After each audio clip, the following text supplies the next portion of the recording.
Hello, അപ്പോൾ നമ്മൾ വന്നിട്ടുള്ളൊരു പുതിയൊരു വീഡിയോ ആയിട്ടാണ്. കുറേ ആയി നമ്മളൊരു ലോങ് വീഡിയോ ഒക്കെ ചെയ്തിട്ട്. അപ്പോൾ നമ്മളിന്ന് വന്നിട്ടുള്ളത് ഉഴുന്നുമാവ് കുറച്ച് ബാക്കി ഉണ്ടായിരുന്നേ, അതായിട്ട് നമുക്കൊരു കിടിലൻ റെസിപ്പി ഉണ്ടല്ലോ. അപ്പോൾ നമുക്ക് വീഡിയോയിലോട്ട് പോയാലോ. അപ്പോൾ വീഡിയോ എല്ലാവരും സ്കിപ്പ് ചെയ്യാതെ ഫുള്ളായിട്ട് കാണുക. ഓക്കെ, അപ്പോൾ നമുക്ക് വീഡിയോയിലോട്ട് പോകാം. അങ്ങനെ നമ്മൾ അതിലോട്ട് അരിഞ്ഞു വെച്ചതാണ്. വലിയ ഉള്ളി ഇതുപോലെ ചെറുതായി അരിഞ്ഞു വെച്ചിട്ടുണ്ട്, അതുപോലെ ഇഞ്ചി, പിന്നെ വേപ്പില, അതുപോലെ മല്ലിച്ചപ്പ് ഇല ഇതുപോലെ അരിഞ്ഞു വെച്ചിട്ടുണ്ട്. പിന്നെ അതുപോലെ ഒരു പച്ചമുളക് ചെറുതായി, ഏകദേശം കുറച്ചൊരു വലിപ്പമുള്ള പച്ചമുളകാണ് എടുത്തിട്ടുള്ളത്. എല്ലാതും ഇതുപോലെ ചെറുതായി അരിയണം കേട്ടോ. ഇനി നമുക്ക് ഇതെല്ലാം കൂടി അതിലോട്ട് ഇട്ട് കൊടുക്കാം. ഇനി അതിലോട്ട് കുറച്ച് ഉപ്പ് ചേർത്ത് കൊടുക്കുന്നുണ്ട്, അതുപോലെ ഒരു സ്പൂണ് അരിപ്പൊടിയും കൂടി ചേർത്ത് കൊടുത്തിട്ടുണ്ട് കേട്ടോ. ഇനി നന്നായിട്ടൊന്ന് ഇളക്കി മിക്സ് ആക്കിയിട്ട് കുറച്ച് നേരം ഒന്ന് റെസ്റ്റ് ചെയ്യാൻ വെക്കാം. അപ്പോൾ ഇതിന് നമ്മൾ അതിലേക്കുള്ള ചമ്മന്തി ഒന്ന് റെഡിയാക്കി എടുക്കുക. ഞാനിതാ വലിയ ഉള്ളി എടുത്തിട്ടുണ്ട്, അതുപോലെ പച്ചമുളക്, തക്കാളി, ഇതൊക്കെ ഒന്ന് നന്നായിട്ടൊന്ന് അരഞ്ഞെടുക്കുക.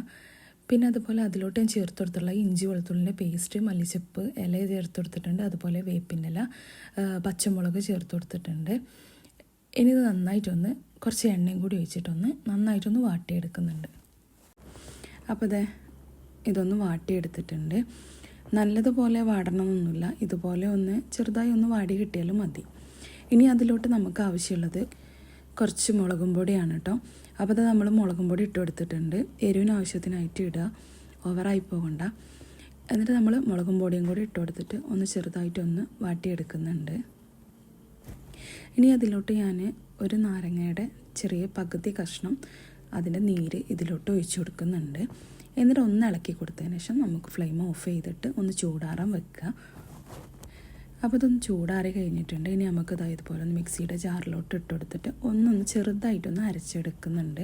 നല്ല പേസ്റ്റ് രൂപത്തിലാവണമെന്നില്ല, ജസ്റ്റ് ഒന്ന് ചെറുതായിട്ട് ഇതുപോലെ നമ്മൾ അരിഞ്ഞതിന് ശേഷം ചെറിയ ഇതുപോലെ ഒരു തരി പോലെ കാണുന്ന രൂപത്തിൽ അരച്ചെടുക്കുക. അപ്പോൾ നമ്മുടെ ചമ്മന്തി ഇവിടെ റെഡി ആയിട്ടുണ്ട്. ഇനിയിത് നമ്മളിവിടെ കുയ്യപ്പത്തിൻ്റെ ചട്ടി അടുപ്പത്ത് വെച്ചിട്ട് നന്നായിട്ടൊന്ന് ചൂടാക്കി എടുക്കുന്നുണ്ട്.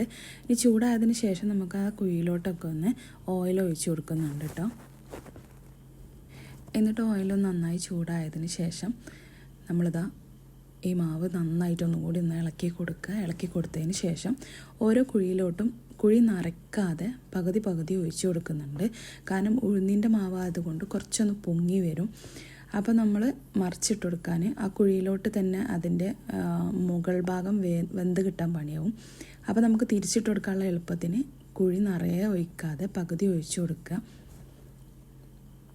അപ്പോൾ നമ്മളിതാ എല്ലാ കുഴിയിലോട്ടും ഒഴിച്ചു കൊടുത്തിട്ടുണ്ട്.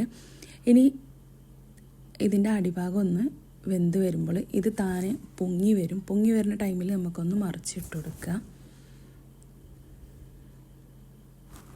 അപ്പോൾ നമ്മുടെ എല്ലാതും ഒന്ന് മറിച്ചിട്ട് കൊടുത്തിട്ടുണ്ട്. അപ്പോൾ ഈ ഒരു കളറാകുന്ന ടൈമിലാട്ടോ നമ്മൾ ഇതിൽ നിന്ന് കോരിയെടുക്കേണ്ടത്.